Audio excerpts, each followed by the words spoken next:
Welcome back to our read alouds. We are still reading The Tale of Despereaux. Last time we found out that Despereaux has been brought up on charges in front of the Mouse Council. Today we'll get to hear him respond. We know that they're thinking of sending him to the dungeon full of rats, and that his family does not seem to be supporting him very well. His dad is not speaking up for him before the council. Chapter 10, Good Reasons. The entire mouse community, as instructed by the most very honored head mouse, had gathered behind the wall of the castle ballroom.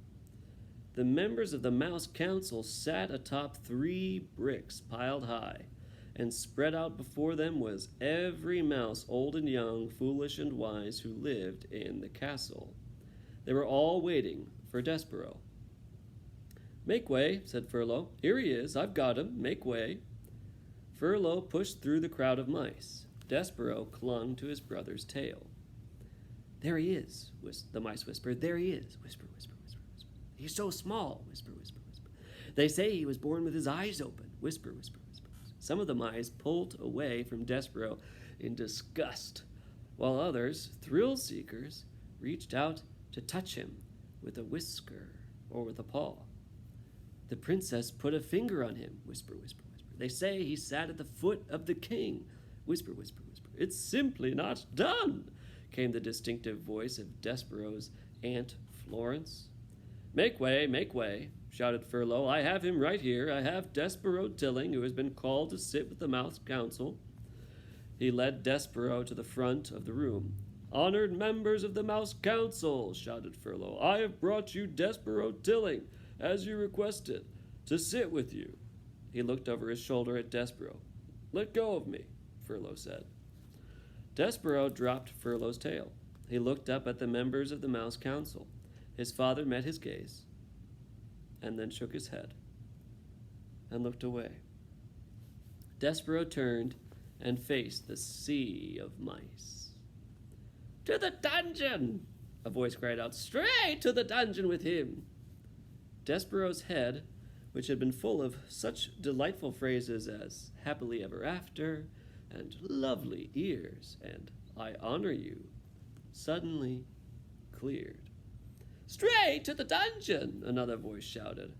"Enough," said the most very honored head mouse.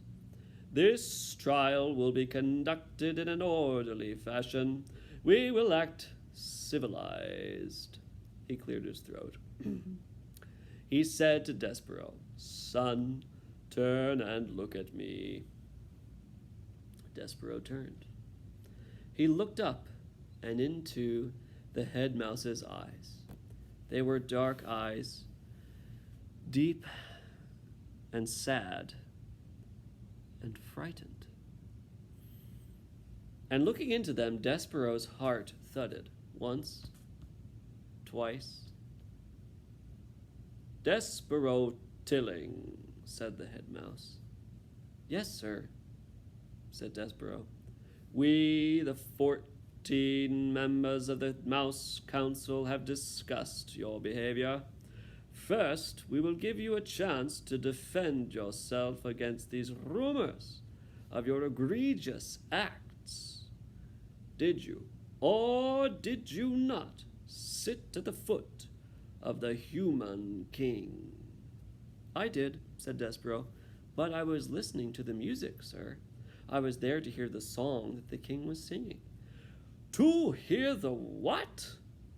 "The song, sir. He was singing a song about the deep purple falling over the sleepy garden walls." The head mouse shook his head.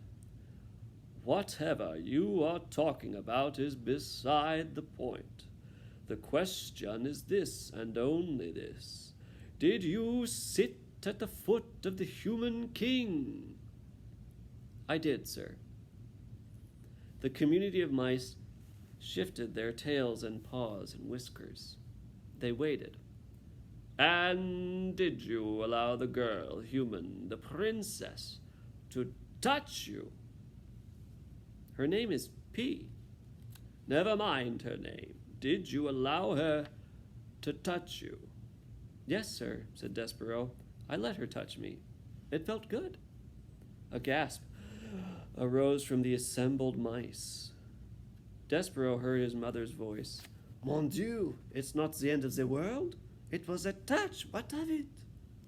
It's simply not done, came Aunt Floris's voice from the crowd. To the dungeon, said a mouse in the front row. Silence, roared the most very honored head mouse. Silence. He looked down at Despereaux. Do you, Despereaux Tilling, understand the sacred, never-to-be-broken rules of conduct for being a mouse? Yes, sir, said Despereaux.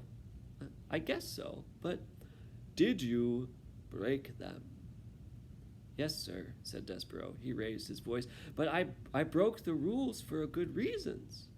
Because of music. And because of love.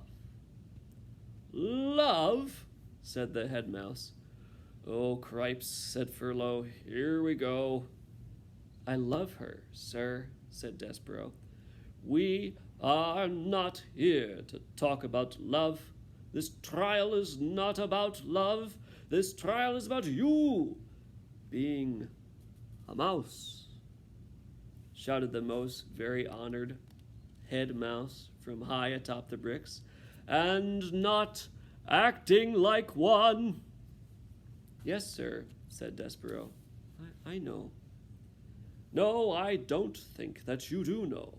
And because you do not deny the charges, you must be punished. You are to be sent, as ancient castle mouse law decrees, to the dungeon. You are being sent to the rats. That's right, shouted a mouse in the crowd. That's the ticket. The dungeon, the rats. Despereaux's small heart sank all the way to the tip of his tail. There would be no light in the dungeon. No stained glass windows, no library, and no books. There would be no Princess P. But first, said the most very honored head mouse, we will give you the chance to renounce your actions. We will allow you to go to the dungeon with a pure heart. Renounce? Repent! Say that you are sorry. You sat at the foot of the human king. Say that you are sorry. You allowed the human princess to touch you. Say that you regret those actions. Despereaux felt hot, and then cold, and then hot again. Renounce her. Renounce the princess. Mon Dieu, shouted his mother. Son, do not act the fool. Renounce. Repent. What say you, Despereaux Tilling? I say,